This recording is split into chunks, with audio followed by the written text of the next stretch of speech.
ಅಲ್ಲಮಪ್ರಭುದೇವರ ಮಹಾಕಾದಂಬರಿ ಭಾಗ 5. ಮಹಾರಾಜ ಈಶ್ವರಪ್ರಭು ಅರಸ, ರಾಣಿ ಮಲ್ಲಮ್ಮದೇವಿ ದಂಪತಿಗಳಿರುವರು ಕರಸ್ಥಲದಲ್ಲಿ ಇಷ್ಟಲಿಂಗವನ್ನು ಇಟ್ಟುಕೊಂಡು ಪೂಜಾ ಮಾಡಿಕೊಂಡು ನಿರಂತರವಾಗಿ ಪರಮೇಶ್ವರ ಪೂಜಾ ವೃತದಲ್ಲಿ 3 ತಿಂಗಳುಗಳ ಕಾಲ ನಡೆಸ್ಕೊಂಡು ಬರ್ತಾ ಇದ್ದಾರೆ.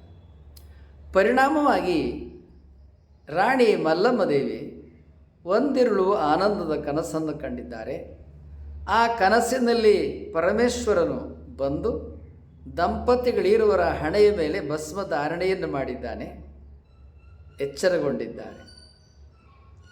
ಈ ಕನಸನ್ನು ತಾವು ಪೂಜೆ ಜಪ ಮುಗಿಸ್ಕೊಂಡು ಬೆಳಗಿನ ಬ್ರಾಹ್ಮಿ ಮುಹೂರ್ತದಲ್ಲಿ ಇಷ್ಟಲಿಂಗ ಪೂಜೆಯನ್ನು ಪರಮೇಶ್ವರ ಪೂಜಾ ವ್ರತವನ್ನು ಮುಗಿಸ್ಕೊಂಡು ಪ್ರಜೆಗಳೊಂದಿಗೆ ಆಡಳಿತದ ಅಧಿಕಾರಿಗಳೊಂದಿಗೆ ತಮ್ಮ ಅರಮನೆಯಲ್ಲಿ ಸಾಮೂಹಿಕ ಯೋಗವನ್ನು ಮಾಡುವ ಕಾಲಕ್ಕೆ ಇಷ್ಟಲಿಂಗ ಪೂಜೆಯನ್ನು ಸಾಮೂಹಿಕವಾಗಿ ನಡೆಸ್ಕೊಂಡು ಬಂದಿದ್ದಾರೆ. ಈ ಸಾಮೂಹಿಕ ಲಿಂಗ ಪೂಜಾ ನಂತರ ಸಾಮೂಹಿಕ ಯೋಗಕ್ಕೆ ಎಲ್ಲರೂ ತೊಡಗಿಕೊಳ್ತಾ ಇದ್ದಾರೆ. ರಾಣಿ ಮಲ್ಲಮ್ಮದೇವಿ, ಈಶ್ವರಪ್ರಭು ಅರಸ, ಮಹಾರಾಜ ಈಶ್ವರಪ್ರಭು ಅರಸ ದಂಪತಿಗಳಿರುವರು ವೇದಿಕೆಯಲ್ಲಿ ಗುರುಗಳಾದ ಸೋಮೇಶ್ವರ ಪಂಡಿತರು ಕಲಿಸಿದಂತಹ ಯೋಗ ವಿದ್ಯೆಯನ್ನು ಆರೋಗ್ಯಕ್ಕಾಗಿ, ಧ್ಯಾನ ಸಾಧನೆಗಾಗಿ, ಬದುಕಿನಲ್ಲಿ ಶ್ರೇಯಸ್ಸನ್ನು ಪಡೆಯುವುದಕ್ಕಾಗಿ ಯೋಗ ಸಾಧನೆಯ ಹಂತಗಳನ್ನು ಪ್ರತಿದಿನ ತಾವು ಅಭ್ಯಾಸ ಮಾಡ್ತಾ ಇದ್ದಾರೆ. ಅಭ್ಯಾಸ ಮಾಡುವ ಕಾಲಕ್ಕೆ ತಮ್ಮ ಆಡಳಿತದ ಅಧಿಕಾರಿಗಳು, ಊರಿನ ಪ್ರಮುಖರು, ಶ್ರೇಷ್ಠಿಗಳು, ವಣಿಕರು, ಅವರೂ ಕೂಡ ಬಂಧುಗಳು ಎಲ್ಲರೂ ಅರಮನೆಯ ಅಂಗಳದಲ್ಲಿ ಈಶ್ವರಪ್ರಭು ಮಹಾರಾಜರೊಂದಿಗೆ ಅವರ ದಂಪತಿಗಳು, ಬಂಧುಗಳು, ತಂದೆ ತಾಯಿಗಳು ಎಲ್ಲರೂ ಯೋಗದಲ್ಲಿ ತೊಡಗಿಕೊಂಡಿದ್ದಾರೆ. ರಾಣಿ ಮಲ್ಲಮ್ಮದೇವಿ, ಈಶ್ವರಪ್ರಭು ಮಹಾರಾಜ ಮೊದಲಿಗೆ ಧ್ಯಾನಕ್ಕೆ ಕುಳಿತು ಧ್ಯಾನ ಮಂತ್ರವನ್ನು ಹೇಳಿಕೊಡ್ತಾರೆ. ಧ್ಯಾನ ಮಂತ್ರವನ್ನು ಕೊಡ್ತಾ ಪ್ರಾಣಾಯಾಮದ ಅಭ್ಯಾಸವನ್ನು ಕಲಿಸ್ತಾರೆ. ಪ್ರಾಣಾಯಾಮದ ಅಭ್ಯಾಸ ಅರ್ಧ ಗಂಟೆ ಪ್ರಾಣಾಯಾಮದ ಅಭ್ಯಾಸವನ್ನು ಮಾಡಿದ ಮೇಲೆ ವಿವಿಧ ಯೋಗಾಸನಗಳನ್ನು ಅಭ್ಯಾಸ ಮಾಡ್ತಾರೆ. ಸರಳವಾದ ಸುಲಭವಾದ ಯೋಗಾಸನಗಳನ್ನು ಹೇಳಿಕೊಡ್ತಾರೆ. ಅಲ್ಲಿ ನಗೆ, ಉತ್ಸಾಹ, ಯೋಗಾಸನಗಳನ್ನು ಮಾಡಲಿಕ್ಕೆ ಬರೋದಿಲ್ಲ, ಕಾಲನ್ನು ಪದ್ಮಾಸನ ಹಾಕ್ಲಿಕ್ಕೆ ಬರೋದಿಲ್ಲ, ಸುಖಾಸನದಲ್ಲಿ ಕೂತ್ಕೊಳ್ಳುವಾಗ ಅನೇಕರಿಗೆ ಕಾಲು ನೋಸ್ತದ, ಹೀಗೆ ಪದ್ಮಾಸನ ಹಾಕಿ ವಿವಿಧ ಅಭ್ಯಾಸಗಳನ್ನು ಮಾಡಲಿಕ್ಕೆ ಬರೋದಿಲ್ಲ, ಸುಖಾಸನದಲ್ಲಿ ಅನೇಕ ಅಭ್ಯಾಸಗಳನ್ನು, ಪ್ರಾಣಾಯಾಮದ ಅಭ್ಯಾಸಗಳನ್ನು ಮಾಡಲಿಕ್ಕೆ ಬರೋದಿಲ್ಲ. ಹೀಗೆ ಆ ಸಂದರ್ಭದೊಳಗೆ ನಗೆ ಬುಗ್ಗಿ ಚಿಮ್ತದೆ. ಎಲ್ಲರೂ ನಕ್ಕ ಸಂತೋಷ ಪಡುತ್ತಾ ಸಾಮೂಹಿಕ ಯೋಗವನ್ನು ತೊಡಗಿಕೊಂಡಿದ್ದಾರೆ. ಹೀಗೆ ಬ್ರಾಹ್ಮಿ ಮುಹೂರ್ತದಲ್ಲಿ 1 ಜಾವ 3 ಗಂಟೆ, ಮೊದಲ 1 ಗಂಟೆ ಸಾಮೂಹಿಕ ಲಿಂಗ ಪೂಜೆಯಲ್ಲಿ ಹೋಗ್ತದೆ. ಏನು ಇಡೀ ಅರಮನೆಯ ಆವರಣದಲ್ಲಿ ಧೂಪ, ದೀಪ, ಆರತಿ, ಪತ್ರೆ, ಪುಷ್ಪ, ಸುಗಂಧದ ಪರಿಮಳ, ಹೀಗಾಗಿ ಎಲ್ಲ ಕಡೆ ಜಾಲಂಧರಗಳನ್ನು, ಕದಗಳನ್ನು, ಬಾಗಿಲನ್ನು ತೆರೆದು ಧ್ಯಾನಕ್ಕೆ ಕೂತ್ಕೊಳ್ತಾರೆ ಅರಮನೆಯ ಅಂಗಳದೊಳಗೆ. ಈ ಯೋಗಾಭ್ಯಾಸ ಮುಗಿದ ಮೇಲೆ ಪ್ರಾರ್ಥನೆ, ಧ್ಯಾನವನ್ನು ಹೇಳಿಕೊಟ್ಟು ಧ್ಯಾನ ಮುಗಿದ ಮೇಲೆ ಈಶ್ವರಪ್ರಭು ಮಹಾರಾಜ ಅಂದಿನ ಸಂತೋಷದ ಒಂದು ಪೀಠಿಕೆಯನ್ನು ಹಾಕ್ತಾರೆ. ನಿಮಗೆಲ್ಲರಿಗೂ ಒಂದು ಸಿಹಿ ಸುದ್ದಿಯನ್ನು ಕೊಡಲಿಕ್ಕೆ ಇಚ್ಛೆಪಡ್ತೇನೆ. ರಾಣಿಯವರು ಇಂದು ಒಂದು ಆನಂದದ ಕನಸನ್ನು ಕಂಡಿದ್ದಾರೆ. ಪರಮೇಶ್ವರ ಅನುಗ್ರಹವನ್ನು ಪಡೆದುಕೊಂಡಂಥ ಕನಸನ್ನು ಕಂಡಿದ್ದಾರೆ. ಆ ಕನಸನ್ನು ಅವರೇ ತಮ್ಮ ಮಾತುಗಳಲ್ಲಿ ವಿವರಿಸ್ತಾರೆ ಎಂಬುದಾಗಿ ಅರಸ ಈಶ್ವರಪ್ರಭು ಮಹಾರಾಜ ಸಾಮೂಹಿಕ ಯೋಗದ ಮುಕ್ತಾಯದ ಕಾಲಕ್ಕೆ ವಿವರಿಸಿದ್ದಾರೆ. ಎಲ್ಲರೂ ಬಹಳ ಸಂತೋಷದಿಂದ ರಾಣಿ ಮಲ್ಲಮ್ಮದೇವಿಯರ ಕಡೆಗೆ ಗಮನ ದೃಷ್ಟಿ ಹರಿಸಿದ್ದಾರೆ. ರಾಣಿ ಮಲ್ಲಮ್ಮದೇವಿಯರು ಸಂಭ್ರಮದಿಂದ, ಸಂತೋಷದಿಂದ ತಾವು ಕಂಡಂಥ ಕನಸನ್ನು, ಆ ದಿವ್ಯ ಆನಂದವನ್ನು ವಿವರಿಸ್ತಾರೆ. ಆ ಕನಸನ್ನು ವಿವರಿಸ್ತಕ್ಕಂಥ ಸಂದರ್ಭದೊಳಗೆ ಕೇಳ್ತಾ ಇರ್ತಕ್ಕಂಥ ಆಡಳಿತದ ಅಧಿಕಾರಿಗಳು, ವಣಿಕರು, ಶ್ರೇಷ್ಠಿಗಳು ಕರತಾಡವನ್ನು ಅನೇಕ ಸಲ ಕರತಾಡವನ್ನು ಮಾಡುತ್ತಾರೆ. ಬಹಳ ಸಂತೋಷ ಸಂಭ್ರಮವನ್ನು ಅಭಿವ್ಯಕ್ತ ಮಾಡುತ್ತಾರೆ. ರಾಣಿಯವರ ಅಪೂರ್ವವಾದ ಭಕ್ತಿ, ಪರಮೇಶ್ವರನನ್ನೇ ತಮ್ಮ ಅನುಗ್ರಹಕ್ಕಾಗಿ ಈ ಇಳೆಗೆ ಕರೆದು ತಂದಂತಹ ಭಕ್ತಿ ಅಮೋಘ. ಹೀಗೆ ಉದ್ಗಾರಗಳು, ಸಂತೋಷಗಳು, ಸಂಭ್ರಮಗಳು ಇಡೀ ಆವರಣದಲ್ಲಿ ತುಂಬಿಕೊಳ್ಳುತ್ತದೆ. ಮಹಾಪ್ರಭು ಈ ಸುದ್ದಿಯನ್ನು ಗುರುಗಳಾದ ಸೋಮೇಶ್ವರ ಪಂಡಿತರಲ್ಲಿ ತಾವು ಅರಿಕೆ ಮಾಡಬೇಕು. ಅದನ್ನು ನಾವು ನಿರ್ಧರಿಸಿದ್ದೇವೆ. ಈಗ ಗುರುಗಳಲ್ಲಿ ಹೋಗಿ ಈ ಸುದ್ದಿಯನ್ನು ಅರಿಕೆ ಮಾಡಬೇಕು ನಾವು ದಂಪತಿಗಳಿರುವರು ಎಂಬುದಾಗಿ ಅಂದುಕೊಂಡಿದ್ದೇವೆ. ಈ ದಿನದ ಬೆಳಗಿನ ಪ್ರಾತಃ ಕಾಲದ ಯೋಧರ ಚಟುವಟಿಕೆ, ಮಲ್ಲಯುದ್ಧ, ಕುಸ್ತಿ ಇಂಥ ಅಂಗಳಕ್ಕೆ ತಾವು ಪ್ರಮುಖರು ತಮ್ಮ ನಿರ್ದೇಶನದಲ್ಲಿ ಅತ್ತ ಹೋಗಿ ತಾವು ನಿರ್ವಹಣೆಯನ್ನು ಮಾಡಬೇಕು. ಗುರುಗಳಲ್ಲಿ ಅರಿಕೆ ಮಾಡಿ ಅವರ ಮಾರ್ಗದರ್ಶನವನ್ನು ಪಡೆದುಕೊಂಡು ನಾವು ಶೀಘ್ರದಲ್ಲಿ ನಿಮ್ಮನ್ನು ಕೂಡಿಕೊಳ್ಳುತ್ತೇವೆ ಎಂಬುದಾಗಿ ಸುದ್ದಿಯನ್ನು ಕೊಟ್ಟಿದ್ದಾರೆ. ಅದೇ ರೀತಿಯಾಗಿ ಹೊರಡಲು ಉದ್ಯುಕ್ತರಾಗಿ ಮಹಾರಾಜರಿಗೆ ನಮಸ್ಕರಿಸಿ, ಮಹಾರಾಣಿಯವರಿಗೆ ನಮಸ್ಕರಿಸಿ, ಆ ಎಲ್ಲ ಪ್ರಜೆಗಳು, ಆಡಳಿತದ ವಣಿಕರು, ಶ್ರೇಷ್ಠಿಗಳು, ಪ್ರಮುಖರು, ಬಂಧುಗಳು ಎಲ್ಲರೂ ತಮ್ಮ ತಮ್ಮ ಕಾಯಕ ಉದ್ಯೋಗಗಳತ್ತ ಹೊರಟಿದ್ದಾರೆ. ಅಲ್ಲಿ ಅರಮನೆಯ ಸೇನೆ, ಕಲಿಕೆ, ಯುದ್ಧವಿದ್ಯೆ, ವ್ಯಾಯಾಮ, ಕುಸ್ತಿ ಆ ಕಡೆಗೆ ಹೊರಡತಕ್ಕಂಥವರು, ನಿರ್ದೇಶನ ಮಾಡತಕ್ಕಂಥವ್ರು ಅತ್ತ ಹೊರಟಿದ್ದಾರೆ. ರಾಜ, ಅರಸ ಈಶ್ವರಪ್ರಭು ಮಹಾರಾಜನೊಂದಿಗೆ ರಾಣಿ ಮಲ್ಲಮ್ಮ ದೇವಿಯರು, ಕೆಲವು ರಾಹುತರು, ಕೆಲವು ಸಂಗಡಿಗರು, ಮಿತ ಪರಿವಾರದೊಂದಿಗೆ ಕೇದಾರೇಶ್ವರ ದೇವಾಲಯದ ಅಂಗಳಕ್ಕೆ ಬಂದಿದ್ದಾರೆ. ಕೇದಾರೇಶ್ವರ ದೇವಾಲಯದ ಅಂಗಳದಲ್ಲಿ ಗುರುಗಳು ಬೆಳಗಿನ ಪ್ರಾತಃ ಕಾಲದ ಪೂಜೆ, ಗುರುಕುಲದ ವಿದ್ಯಾರ್ಥಿಗಳಿಗೆ ಯೋಗವನ್ನು ಮುಗಿಸಿ ಪೂಜಾರತಿಯಲ್ಲಿ ಕೇದಾರೇಶ್ವರ ದೇವರಿಗೆ ಪೂಜಾರತಿ ಕಾಲಕ್ಕೆ ಪತ್ರಿಪುಷ್ಪಾದಿ ಅರ್ಚನೆಯನ್ನು ಮುಗಿಸಿ ಪೂಜಾರತಿಗೆ ತೊಡಗಿದ್ದಾರೆ. ಆ ಪೂಜಾರತಿಯ ವೇಳೆಗೆ ರಾಣಿ ಮಲ್ಲಮ್ಮ ದೇವಿಯೊಂದಿಗೆ ಅರಸ ಈಶ್ವರಪ್ರಭು ಮಹಾರಾಜ ಕುದುರೆಯಿಂದ ಬಂದು ಇಳಿದಿದ್ದಾನೆ. ಸುದ್ದಿಯನ್ನು ಗುರುಗಳಿಗೆ ತಿಳಿಸಿದ್ದಾರೆ ಬಾಲರು, ವಿದ್ಯಾರ್ಥಿ ಬಾಲರು. ಗುರುಗಳು ಸಂಭ್ರಮದಿಂದ ಮಹಾರಾಜರನ್ನು ಬರಮಾಡಿಕೊಂಡಿದ್ದಾರೆ. ಆರತಿ ವಿದ್ಯಾರ್ಥಿ ಬಾಲರು ಕೇದಾರೇಶ್ವರಿಗೆ ತುಪ್ಪದ ಆರತಿಯನ್ನು 18 ದೀಪವನ್ನು ಬೆಳಗಿಸಿ ಆರತಿಯನ್ನು ಮಾಡ್ತಾ ಇದ್ದಾರೆ. ಪ್ರಸಾದಕ್ಕೆ ಕೂಡ ಅಲ್ಲಿ ಇಟ್ಟಿದ್ದಾರೆ, ನೈವೇದ್ಯದ ಪ್ರಸಾದಕ್ಕೆ ಆರತಿಯನ್ನು ನೀಡಿ ಗುರುಗಳಲ್ಲಿಗೆ, ಪ್ರಭುಗಳಲ್ಲಿಗೆ ತಂದು ಆರತಿಯನ್ನು ವಿದ್ಯಾರ್ಥಿ ಬಾಲರು ಹಿಡಿದಿದ್ದಾರೆ. ಭಕ್ತಿಯಿಂದ ರಾಜ ದಂಪತಿಗಳು ಆರತಿ ಮತ್ತು ಪ್ರಸಾದ ತೀರ್ಥವನ್ನು ಸ್ವೀಕಾರ ಮಾಡಿದ್ದಾರೆ. ಗುರುಗಳು ಕೂಡ ತಾವು ಪ್ರಸಾದ ತೀರ್ಥವನ್ನು ಸ್ವೀಕರಿಸಿ ಮಹಾರಾಜರೊಂದಿಗೆ ತಾವು ತುಸು ಅತ್ತ ಸರಿದು ಮಾತುಕತೆಯಲ್ಲಿ ತೊಡಗಿದ್ದಾರೆ. ಪೀಠದ ಮೇಲೆ ಗುರುಗಳು ಕೂತಿದ್ದಾರೆ. ಮಹಾರಾಜರಿಗೆ ಆಸನದ ವ್ಯವಸ್ಥೆ ಆಗಿದೆ. ರಾಜ ರಾಣಿಯರು ಕುಳಿತು ಗುರುಗಳಲ್ಲಿ ವಿವರಿಸ್ತಾ ಇದ್ದಾರೆ. ರಾಜ ಈಶ್ವರಪ್ರಭು ಮಹಾರಾಜ ಮಹಾರಾಣಿಯವರು ಎಂದು ಒಂದು ಆನಂದದ ಕನಸನ್ನು ಕಂಡಿದ್ದಾರೆ ಎಂಬುದಾಗಿ ತಿಳಿಸಿದ್ದಾನೆ. ಗುರುಗಳು ಕುತೂಹಲದಿಂದ ಮಹಾರಾಣಿಯವರ ವಿಚಾರವನ್ನು ಕಥೆಯನ್ನು ಕೇಳಲಿಕ್ಕೆ ಉತ್ಸುಕರಾಗಿದ್ದಾರೆ. ರಾಣಿ ಮಲ್ಲಮ್ಮ ದೇವಿಯರು ತಾವು ಕಂಡಂಥ ಕನಸನ್ನು ವಿವರವಾಗಿ ವಿವರಿಸಿದ್ದಾರೆ. ಗುರುಗಳು ಮಹಾರಾಜ ದಂಪತಿಗಳಲ್ಲಿ ವಿವರಿಸ್ತಾ ಇದ್ದಾರೆ. ಇದೊಂದು ಶುಭ ಸೂಚನೆ.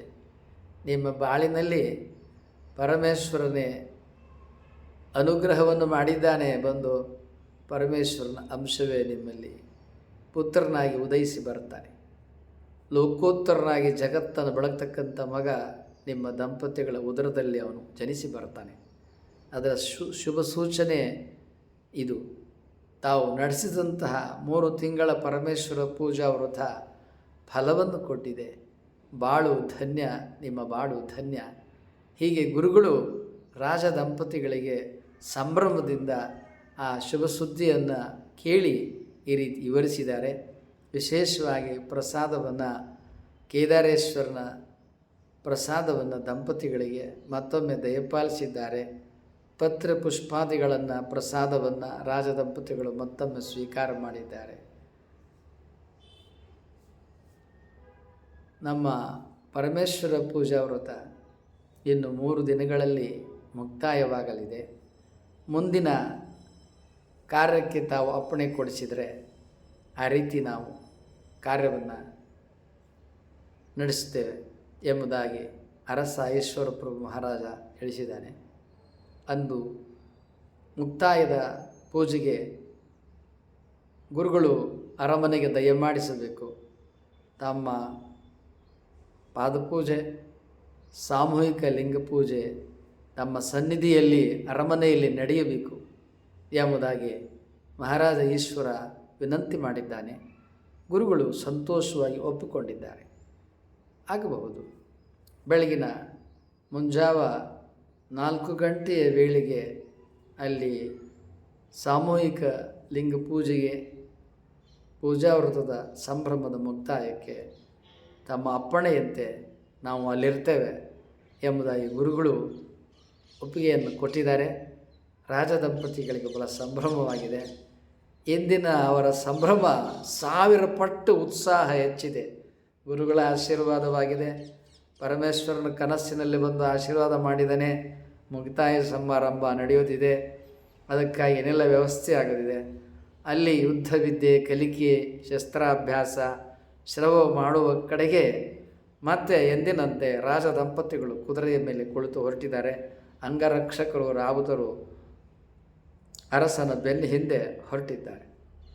ಹೀಗೆ ರಾಜ ಈಶ್ವರ ಪ್ರಭು ದಂಪತಿಗಳು ಗುರುಗಳಲ್ಲಿ ತಮ್ಮ ಪೂಜಾವೃತದ ಸಂಭ್ರಮದ ಸುದ್ದಿಯನ್ನು ಕೊಟ್ಟು ಅಲ್ಲಿ ಕಲಿಕೆ ಶಸ್ತ್ರಾಭ್ಯಾಸ ನಡೀತಾ ಇರತಕ್ಕಂಥ ಸಂದರ್ಭದಲ್ಲಿ ಈ ಶುಭ ಸುದ್ದಿ ಅಲ್ಲಿ ಇಡೀ ಶಸ್ತ್ರಾಸ್ತ್ರ ಕಲಿತಾ ಇರತಕ್ಕಂಥ ವಲಯದಲ್ಲಿ ಇಡೀ ಸುದ್ದಿ ಹರಡಿದೆ. ಎಲ್ಲರಿಗೂ ಬಹಳ ಸಂತೋಷವಾಗಿದೆ. ಮಹಾರಾಜರಿಗೆ ಪರಮೇಶ್ವರ ಅನುಗ್ರಹವಾಗಿದೆ. ಕನಸಿನಲ್ಲಿ ಪರಮೇಶ್ವರನು ಬಂದು ಅನುಗ್ರಹ ಮಾಡಿದ್ದಾನೆ. ಇಂತಹ ಸಿಹಿ ಸಂಭ್ರಮ ಆನಂದದ ಸುದ್ದಿಯನ್ನು ಶಸ್ತ್ರಾಭ್ಯಾಸ, ಮಲ್ಲಯುದ್ಧ, ಶ್ರಭವ, ಖಡ್ಗವರಸೆ, ಬಿಲ್ಲುವಿದ್ಯೆ ಕಲಿತಾ ಇರತಕ್ಕಂಥ ಎಲ್ಲರಲ್ಲಿಯೂ ಸುದ್ದಿ ಹಬ್ಬಿದೆ. ಎಲ್ಲರೂ ಬಹಳ ಸಂಭ್ರಮಗೊಂಡಿದ್ದಾರೆ. ಮಹಾರಾಜರಿಗೆ ಪರಮೇಶ್ವರ ಅನುಗ್ರಹವಾಗಿದೆ. ಮಹಾರಾಜರಿಗೆ ಪರಮೇಶ್ವರ ಅನುಗ್ರಹವಾಗಿದೆ. ರಾಜ ದಂಪತಿಗಳು ಈಗ ಬರುವವರಿದ್ದಾರೆ. ಅವರನ್ನು ಬರಮಾಡಿಕೊಳ್ಳುವುದಕ್ಕೆ, ಅವರ ದರ್ಶನಾಶೀರ್ವಾದಗಳನ್ನು ಪಡೆಯಲಿಕ್ಕೆ ಇಡೀ ಆ ಅಂಗಳದಲ್ಲಿ ಬಯಲಿನಲ್ಲಿ ಯಾರು ವಿವಿಧ ಶ್ರವದ ಅಭ್ಯಾಸಗಳಿಗೆ ತೊಡಗಿಕೊಂಡಿದ್ದರೋ, ಮಹಾರಾಜರ ಆಗಮನದ ನಿರೀಕ್ಷೆಯಲ್ಲಿದ್ದರು.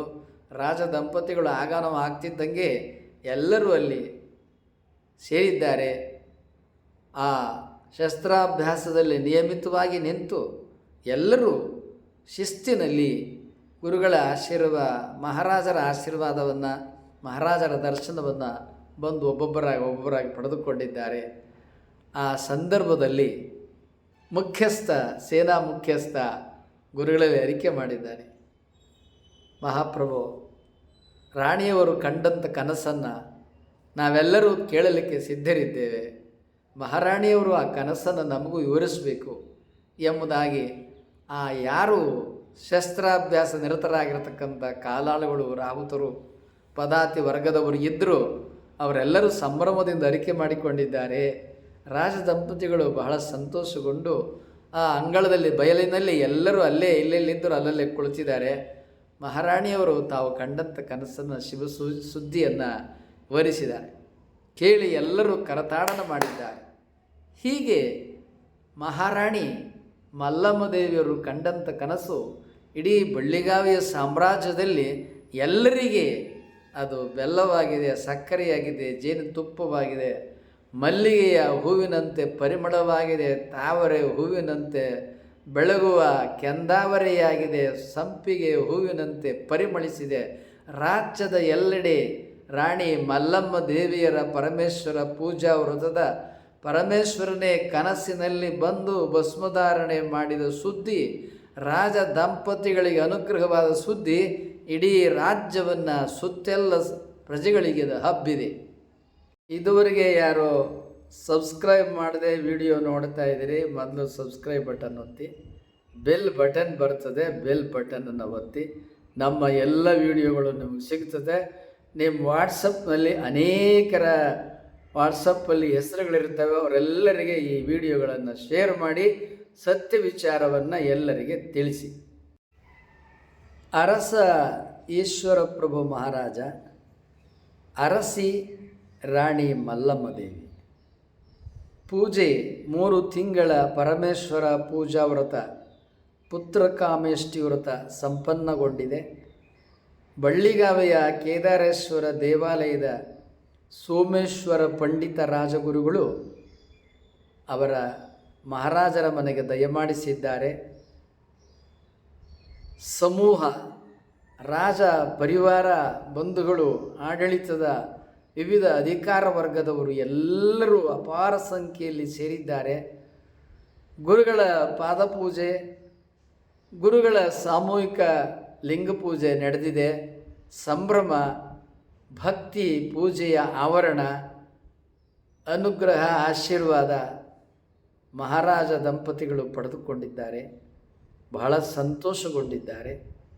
ಎಲ್ಲರೂ ಸಂಭ್ರಮ, ಸಂತೋಷ, ಆನಂದದಲ್ಲಿದ್ದಾರೆ. ಇಂತಹ ಸಂದರ್ಭದಲ್ಲಿ ಮತ್ತೊಂದು ಶುಭ ಸಂತೋಷದ ಸುದ್ದಿಯನ್ನು ರಾಣಿ ಮಲ್ಲಮ್ಮ ದೇವಿಯವರು ಕೊಟ್ಟಿದ್ದಾರೆ.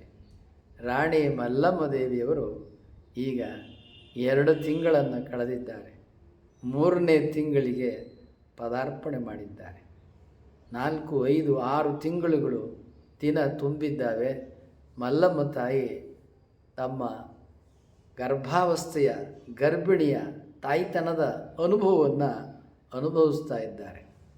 ಒಂದು ದಿನ ರಾಜ ಈಶ್ವರ ಪ್ರಭು ಮಹಾರಾಜ ಅರಸಿ ರಾಣಿ ಮಲ್ಲಮ್ಮ ದೇವಿಯನ್ನು ಬಿಡುವಿನಲ್ಲಿ ಕರೆದುಕೊಂಡು ಗಿಡಗಳಲ್ಲಿಗೆ ಪತ್ರೆ ಪುಷ್ಪಗಳನ್ನು ಬಿಡಿಸುವಲ್ಲಿಗೆ ತನ್ನ ಬಿಡುವಿನ ವೇಳೆಯಲ್ಲಿ ಇಬ್ಬರು ಬಂದಿದ್ದಾರೆ. ರಾಣಿ ಮಲ್ಲಮ್ಮನ ಜೊತೆಯಲ್ಲಿ ಕೆಲ ಕ್ಷಣ, ಕೆಲ ಗಳಿಗೆ ಕಾಲ ಕಳೆಯಬೇಕು ಎನ್ನುವ ಸಂದರ್ಭದಲ್ಲಿ ಅರಮನೆಯ ಹೊರ ಅಂಗಳಕ್ಕೆ ಬಂದಿದ್ದಾರೆ. ಅಲ್ಲಿ ಅನೇಕ ಗಿಡಗಳು, ಪತ್ರ ಪುಷ್ಪಗಳು ಕಾಣಬರ್ತಾ ಇದ್ದಾವೆ. ಒಂದು ಹೂವಿನ ಗಿಡದ ಬಳಿಗೆ ಬಂದಿದ್ದಾರೆ. ಆ ಹೂವನ್ನು ಬಿಡಿಸ್ತಾ ಇರ್ತಕ್ಕಂಥ ಸಂದರ್ಭದಲ್ಲಿ ಅರಸ ಈಶ್ವರ ಪ್ರಭು ಮಹಾರಾಜನಿಗೆ ಒಂದು ಪಕ್ಷಿಯ ಗೂಡು ಕಣ್ಣಿಗೆ ಬಿದ್ದಿದೆ. ಆ ಗಿಡವನ್ನು ಬಾಗಿಸಿ ಈಶ್ವರ ಪ್ರಭು ಮಹಾರಾಜ ರಾಣಿ ಮಲ್ಲಮ್ಮ ದೇವಿಗೆ ಆ ಪುಟ್ಟ ಗೂಡನ್ನು ತೋರಿಸ್ತಾ ಇದ್ದಾರೆ.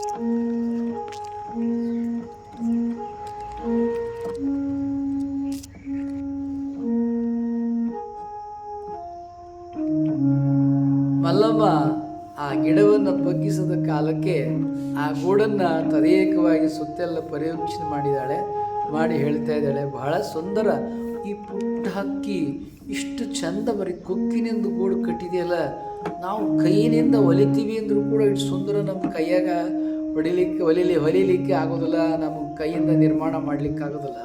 ಒಂದು ಪಕ್ಷಿ ತನಗೆ ಕೈಯಲ್ಲ, ಕೇವಲ ಕೊಕ್ಕಿನಿಂದಲೇ ಕಟ್ಟಿದೆಯಲ್ಲ. ಮಲ್ಲಮ್ಮ ಬೆರಗನ್ನ ಆಶ್ಚರ್ಯವನ್ನು ಪಟ್ಟಿದ್ದಾಳೆ. ಅರಸ ಈಶ್ವರ ಪ್ರಭು ಮಹಾರಾಜ ಹೇಳ್ತಾ ಇದ್ದಾರೆ, ದೇವಿ, ಪ್ರತಿಯೊಂದು ಪ್ರಾಣಿ, ಪಕ್ಷಿ, ಮನುಷ್ಯ, ಎಲ್ಲ ಜೀವ ಜಗತ್ತಿನಲ್ಲಿಯೂ ಕೂಡ ತಮ್ಮ ತಮ್ಮ ಕುಟುಂಬದ ಸಂತಾನವನ್ನು ಮುಂದುವರಿಸ್ತಕ್ಕಂಥ ಅಪೇಕ್ಷೆ, ಹಂಬಲ ಎಲ್ಲ ಜೀವಜಾಲಗಳಿಗೆ ಇದೆ. ಇದನ್ನು ಈ ದೇವರು ಪರಮಾತ್ಮ ಸೃಷ್ಟಿ ತಾನೇ ಕೊಟ್ಟಿದೆ. ನಾವು ಕೂಡ ಅಂಥ ಸಂತಾನವನ್ನು ಪಡೆದುಕೊಳ್ಳುವ ಸಲುವಾಗಿ ಎಷ್ಟೆಲ್ಲ ಪೂಜೆ ವ್ರತ ಮಾಡಿದ್ದೇವೆ. ಆ ಫಲವಾಗಿ ನೀನು 6 ತಿಂಗಳಿಗೆ ಸಮೀಪಿಸ್ತಾ ಇದ್ದೆ.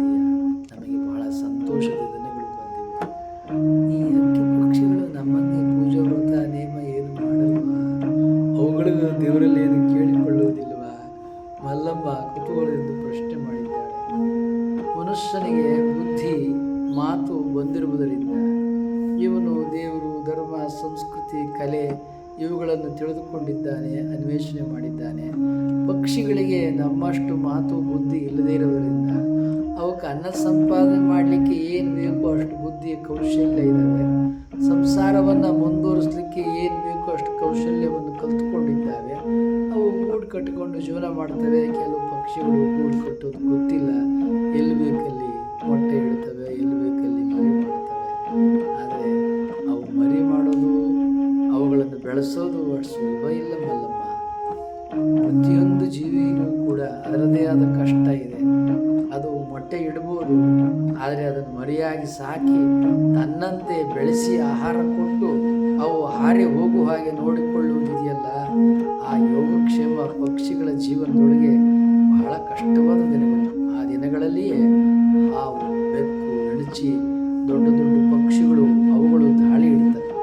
ಆದರೆ ಮನುಷ್ಯ ನಮ್ಮ ಪರಿಸರದಲ್ಲಿ ಅದು ಗೂಡನ್ನು ಕಟ್ಟಿರುವುದರಿಂದ ಅಂಥ ಪ್ರಾಣ ಆಘಾತ ಸ್ಥಿತಿ ಈ ಪಕ್ಷಿಗಳಿಗೆ ಇಲ್ಲ. ಸಂರಕ್ಷಣೆ ಅವಳಿಗೆ ಎಷ್ಟೆಲ್ಲ ಬುದ್ಧಿ ಇದೆಯಲ್ಲ. ಹೌದು, ತಮ್ಮ ಸಂತಾನವನ್ನು ಮುಂದುವರಿಸುವ ಸಲುವಾಗಿ ಅವು ಇಷ್ಟೆಲ್ಲ ಬುದ್ಧಿ ವಿಚಾರ ಮಾಡಿದ್ದಾವೆ. ಹಾಗಾದರೆ ನಮ್ಮ ಅರಮನೆ ಪಕ್ಷಿಗಳಿಗೆ ಕ್ಷೇಮಕರವಾಯಿತು ಅಲ್ಲವೇ ಪತಿದೇವ ಎಂಬುದಾಗಿ ಮಲ್ಲಮ್ಮ ಕೇಳಿದ್ದಾಳೆ. ಹೌದಲ್ಲವೇ? ನಾವು ಆ ಪಕ್ಷಿಗೆ ಯಾವ ರೀತಿ ತೊಂದರೆಯನ್ನು ನಾವು ಮಾಡುವುದಿಲ್ಲ. ನಾವೆಲ್ಲ ನೋಡಿ ಸಂತೋಷ ಪಡ್ತೇವೆ. ಅವುಗಳಿಂದ ನಮಗೆ ಯಾವುದೇ ರೀತಿಯ ಹಾನಿ ಇಲ್ಲ. ನಮಗೂ ಅವುಗಳಿಗೆ ಹಾನಿ ಇಲ್ಲ, ಅವುಗಳಿಗೂ ನಮ್ಮಿಂದ ಹಾನಿ ಇಲ್ಲ. ಇಂಥ ಸಂದರ್ಭದಲ್ಲಿ ಅದು ಪರಸ್ಪರರಲ್ಲಿ ಈ ಪೂರಕವಾದ ಭಾವನೆಗಳು ಉಂಟಾಗುವುದು. ಈ ಪಕ್ಷಿಯಿಂದ ನಮಗೆ ಹಾನಿ ಇದೆಯೋ? ಇಲ್ಲ. ನಮ್ಮಿಂದ ಪಕ್ಷಿಗಳಿಗೆ ಹಾನಿ ಇದೆಯೋ? ಇಲ್ಲ. ಇದೇ ಪರಿಸರ. ಎಲ್ಲಿ ಪರಿಸರ ಸುಂದರ ಶ್ರೇಷ್ಠ ಎಂಬುದಾಗಿ ಹೇಳಿದರೆ, ಈ ಪಕ್ಷಿಯಿಂದ ಪರಿಸರಕ್ಕೂ ಧಕ್ಕೆ ಇಲ್ಲ, ನಿಸರ್ಗಕ್ಕೂ ಪ್ರಕೃತಿಗೂ ಧಕ್ಕೆ ಇಲ್ಲ, ನಮಗೂ ಧಕ್ಕೆ ಇಲ್ಲ. ನಮ್ಮಿಂದನೂ ಈ ಪಕ್ಷಿಗಳಿಗೆ ಧಕ್ಕೆ ಇಲ್ಲ, ತೊಂದರೆ ಇಲ್ಲ. ಇಂಥ ಸಂದರ್ಭದಲ್ಲಿ ಪರಸ್ಪರ ಜೀವನದಲ್ಲಿ ನಾವು ಕೊಡೋದು ಏನೂ ಇಲ್ಲ, ಕಳ್ಕೊಳ್ಳೋದು ಏನೂ ಇಲ್ಲ. ಅವು ನಮ್ಮಿಂದ ತಗೊಳ್ಳೋದು ಏನೂ ಇಲ್ಲ, ಕಳ್ಕೊಳ್ಳೋದು ಏನಿಲ್ಲ. ಅವು ಪಾಡಿಗೆ ಅವು ಜೀವನ ಮಾಡ್ತವೆ, ನಮ್ಮ ಪಾಡಿಗೆ ಜೀವನ ಮಾಡ್ತವೆ.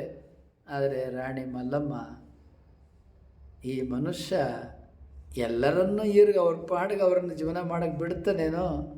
ರಾಜ ಮಹಾರಾಜರ ಕಾರ್ಯ ಏನು? ಯುದ್ಧ ಮಾಡಲೇಬೇಕು, ಅನ್ನ ಸಂಪಾದನೆ ಮಾಡಲೇಬೇಕು, ಅದಕ್ಕಾಗಿ ಖಡ್ಗವನ್ನು ಹಿಡಿಲೇಬೇಕು, ಕುದುರೆ ಸವಾರಿ ಮಾಡಲೇಬೇಕು, ಬಿಲ್ವಿದ್ಯೆ ಕಲೀಲೇಬೇಕು. ಹೀಗೆ ಮನುಷ್ಯನ ಜೀವನ ಏನಿದೆಯಲ್ಲ ಬಹುಕೃತದ ವೇಷವಾಗಿದೆ. ಯಾಕೆ? ಅನ್ನ ಸಂಪಾದನೆಗೆ 1000 ದಾರಿಗಳು, ಬದುಕುವುದಕ್ಕಾಗಿ 1000 ದಾರಿಯನ್ನು ಮನುಷ್ಯ ಹುಡುಕ್ತಾನೆ. ನಾವು ರಾಜರು, ನಾವು ವೀರರು. ಖಡ್ಗ ಹಿಡಿಯಲೇಬೇಕು, ಬಿಲ್ಲನ್ನು ಹಿಡಿಯಲೇಬೇಕು, ಕುದುರೆ ಸವಾರಿ ಮಾಡಲೇಬೇಕು, ಯುದ್ಧವನ್ನು ಮಾಡಲೇಬೇಕು, ವಿಜಯಿ ಆಗಲೇಬೇಕು. ಹುಟ್ಟಲಿರುವ ಮಗನಿಗೆ ಈ ಖಡ್ಗ ವಿದ್ಯೆ, ಬಿಲ್ವಿದ್ಯೆ, ಕುದುರೆ ಸವಾರಿ ಇಂಥ ಎಲ್ಲ ವಿದ್ಯೆಗಳನ್ನು, ನಮ್ಮ ವಂಶ ಪಾರಂಪರಾಗತವಾದ ವಿದ್ಯೆಯನ್ನು ನಾವು ಕಲಿಸಲೇಬೇಕು. ಹೀಗೆ ರಾಜ, ಅರಸ, ಈಶ್ವರಪ್ರಭು ಮಹಾರಾಜ, ಅರಸಿ ಮಲ್ಲಮ್ಮ ದೇವಿಯರ ನಡುವೆ ಅರಮನೆಯ ಅಂಗಳದ ಪುಟ್ಟ ಹೂವಿನ ತೋಟದೊಳಗೆ ಇಂಥ ಸಂಭಾಷಣೆಗಳು ಕ್ಷೇಮಕರವಾಗಿ ನಡೆದಿದ್ದಾವೆ. ತಂದೆ, ತಾಯಿ, ಅತ್ತೆ, ಮಾವ, ಅತ್ತ ಸುಳಿದಿದ್ದಾರೆ. ಅರಸಿ ಮಲ್ಲಮ್ಮ ದೇವಿಯ ಯೋಗಕ್ಷೇಮದ ಕಡೆಗೆ ಎಲ್ಲರ ಗಮನ. ಹುಟ್ಟಲಿರುವ ಮಗುವಿನ ಯೋಗಕ್ಷೇಮ ಸಲುವಾಗಿ ಮಲ್ಲಮ್ಮನನ್ನು ಬಹಳ ಪರಿಪರಿಯಾಗಿ ಎಲ್ಲರೂ ಕಾಳಜಿ ಮಾಡ್ತಾ ಇದ್ದಾರೆ. ಅರಸ, ಅರಸಿ, ಈಶ್ವರ, ಮಲ್ಲಮ್ಮರ ದಿನಗಳು ಕ್ಷೇಮಕರವಾಗಿ, ಸಂತೋಷಕರವಾಗಿ, ಲಲಿತ, ಸುಂದರ, ನವೀನವಾದ ದಿನಗಳನ್ನು ಅವರು ಕಳೆಯುತ್ತಾ ಇದ್ದಾರೆ ಅರಮನೆಯಲ್ಲಿ, ಅರಮನೆಯ ಆವರಣದಲ್ಲಿ. ಇದುವರೆಗೆ ಯಾರೋ ಸಬ್ಸ್ಕ್ರೈಬ್ ಮಾಡದೆ ವಿಡಿಯೋ ನೋಡ್ತಾ ಇದ್ದೀರಾ? ಕೂಡಲೇ ಅಲ್ಲಿ ಸಬ್ಸ್ಕ್ರೈಬ್ ಬಟನನ್ನು ಒತ್ತಿ, ಅಲ್ಲಿ ಬೆಲ್ ಬಟನ್ ಬರುತ್ತೆ. ಬೆಲ್ ಬಟನನ್ನು ಒತ್ತಿ, ಎಲ್ಲ ನಮ್ಮ ವಿಡಿಯೋಗಳು ನಿಮಗೆ ಸಿಗ್ತವೆ.